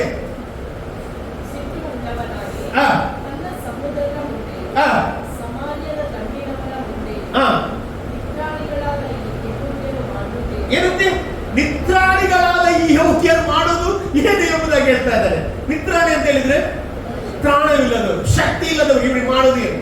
ಇವತ್ತು ನಾನು ಹೇಳ್ತೇನೆ, ಇವತ್ತು ನಮ್ಮ ಸಂಖ್ಯೆ ಕಡಿಮೆ ಆದರೂ ಸಹ ನಮ್ಮ ದೇವರು ದೊಡ್ಡ ದೇವರಾಗಿದ್ದಾನೆ. Hallelujah, praise the Lord, hallelujah. ನಿನಗೆ ಫಲ ಇಲ್ಲದಿದ್ದು ಸಹ ಫಲವುಳ್ಳ ದೇವರು ನಿನ್ನ ಪರವಾಗಿ ನಿಂತಿದ್ದಾನೆ. ಅಲ್ಲಿ ನಿತ್ರಾಣಿಗಳಾದ ಈ ಯಹೂದ್ಯರು ಮಾಡುವುದೇನು?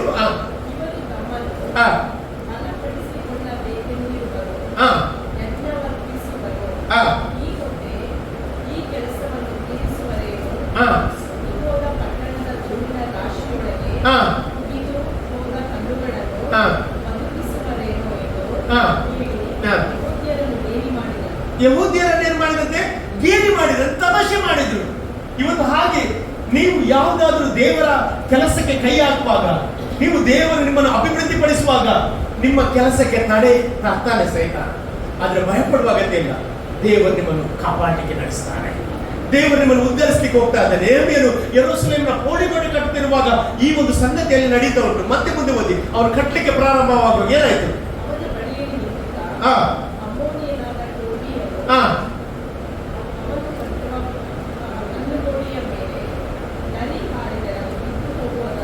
ಏನಂತೆ? ನರಿ ಹಾರಿದ್ರೆ ಬಿದ್ದು ಹೋಗ್ತದೆ ಅಂತ. ಅಂದ್ರೆ ತಮಾಷೆ ಮಾಡ್ತಾ ಇದ್ದಾರೆ.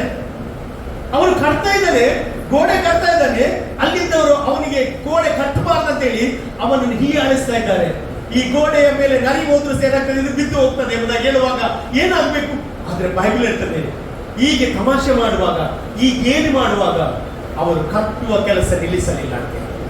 ಅವರು ಕಟ್ಟುವ ಕೆಲಸ ನಿಲ್ಲಿಸಲಾಗಲಿಲ್ಲ ಅಂತೆ.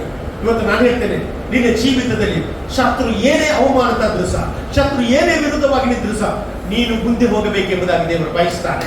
ಯಾಕೆ ಗೊತ್ತಿಲ್ಲ? ನಿನ್ನ ವಿರುದ್ಧ ಯಾವ ಚಾಲೆಂಜ್ ಬಂದ್ರು ಸಹ ದೇವರು ಅದನ್ನು ತೆಗೆದುಕೊಂಡು ನಿನಗೆ ಜಯವನ್ನು ಕೊಟ್ಟಕ್ಕೆ ಅವರು ಹೋಗ್ತಾ ಇದ್ದಾರೆ. ನೋಡಿ, ಬೈಬಲ್ ಹೇಳ್ತದೆ 52 ದಿವಸಗಳಲ್ಲಿ ಆ ಯೆರೂಸಲೇಮಿನ ಆ ಒಂದು ಗೋಡೆ ಕಟ್ಟಲ್ಪಟ್ಟಿದೆ ಎಂಬುದಾಗಿ ಬೈಬಲ್ ಹೇಳ್ತದೆ. 52 ದಿವಸಗಳಲ್ಲಿ. ನೋಡಿ ಪ್ರಿಯರೇ, ಎಷ್ಟೇ ಅಪೋಸಿಷನ್ ಬರಲಿ, ಎಷ್ಟೇ ವಿರೋಧಗಳು ಬರಲಿ, ಎಷ್ಟೇ ಹೀಯಾಳಿಸ್ತಿದ್ರು, ಆದ್ರೆ ಅವರು ಕಟ್ಟುವುದನ್ನು ನಿಲ್ಲಿಸಲಿಲ್ಲ. ಇವತ್ತು ದೇವರ ಮಕ್ಕಳೇ, ನೀನು ಸಹ ನಿನ್ನ ಜೀವಿತದಲ್ಲಿ ನೀನು ಮುಂದೆ ಹೋಗ್ಬೇಕು. ಯಾಕೆ ಗೊತ್ತಿಲ್ಲ? ನಿನಗೊಂದು ಜಯ ದೇವರು ಆಲ್ರೆಡಿ ಫಿಕ್ಸ್ ಮಾಡಿದ್ದಾನೆ. ಎಷ್ಟು ಜನ ಹೇಳ್ತಾರೆ? ದೇವರು ಜಯವನ್ನು ಫಿಕ್ಸ್ ಮಾಡಿದ್ದಾನೆ. ದೇವರು ಆಲ್ರೆಡಿ ತನ್ನ ಮಕ್ಕಳಿಗೆ ಜಯವನ್ನು ಇಟ್ಟಿದ್ದಾನೆ.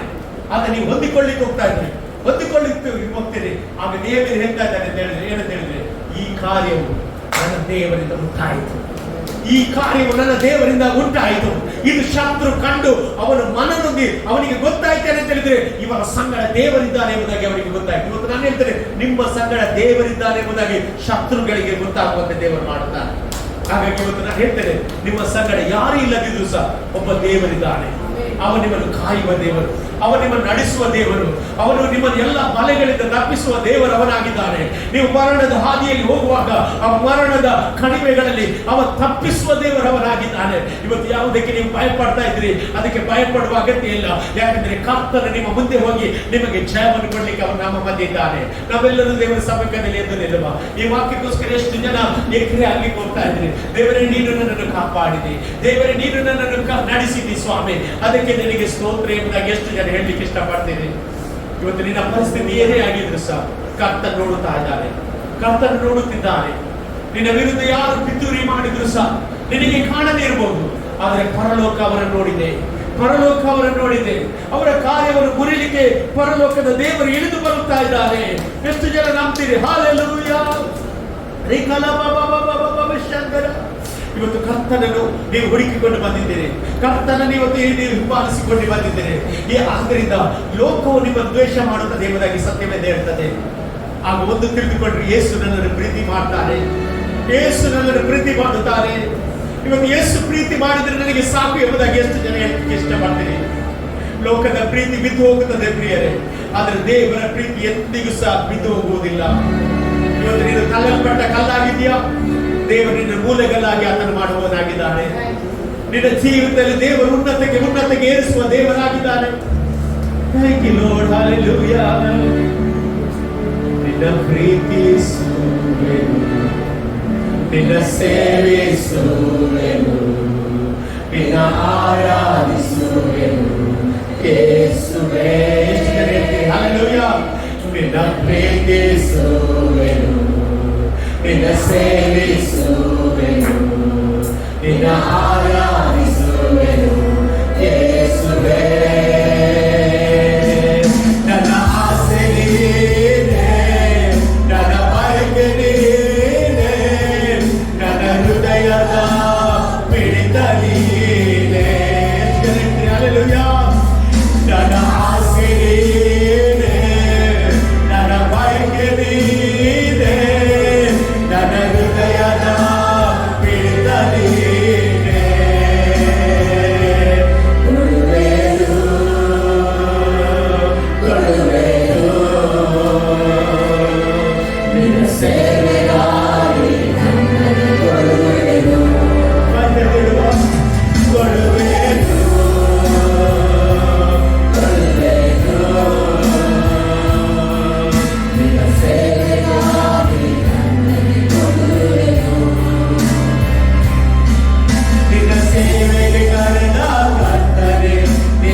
ನನ್ನ ದೇವರಿಗೆ ನಾನು ಬಿಟ್ಟುಕೊಡುತ್ತೇನೆ.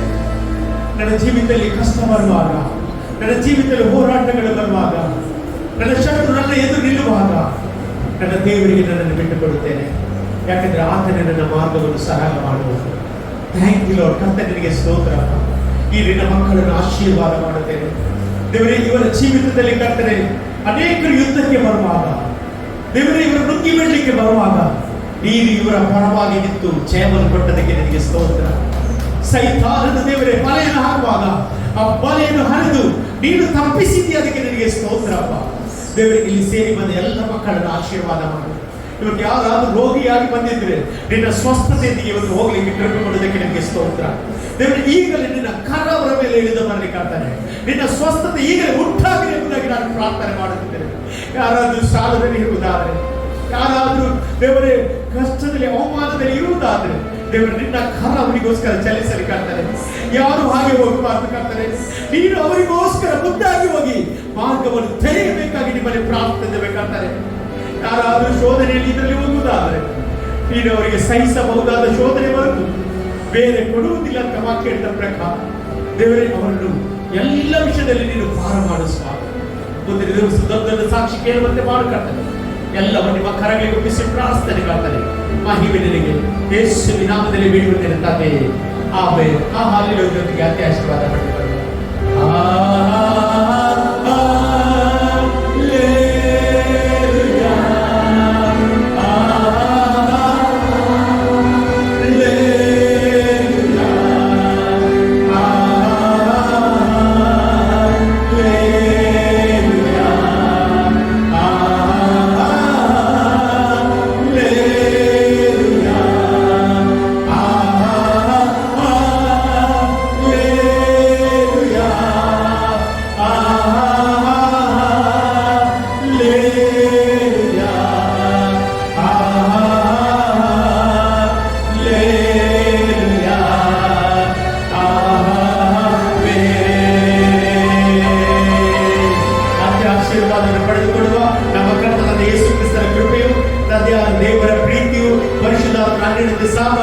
ಸೇರಿ ಬಂದ ಎಲ್ಲ ದೇವರ ಮಕ್ಕಳೊಂದಿಗೂ ಸಾರಲ್ಪಟ್ಟ ವಾಕ್ಯದೊಂದಿಗೂ ಲೋಕದಲ್ಲಿ ನಂಬಿಗಸ್ತರೊಂದಿಗೂ ಎಂದರೆ ಕ್ರಿಸ್ತನ ಎರಡನೇ ಬರೋಣ ತನಕ ನಿತ್ಯ ನಿರಂತರವಾಗಿರಲಿ.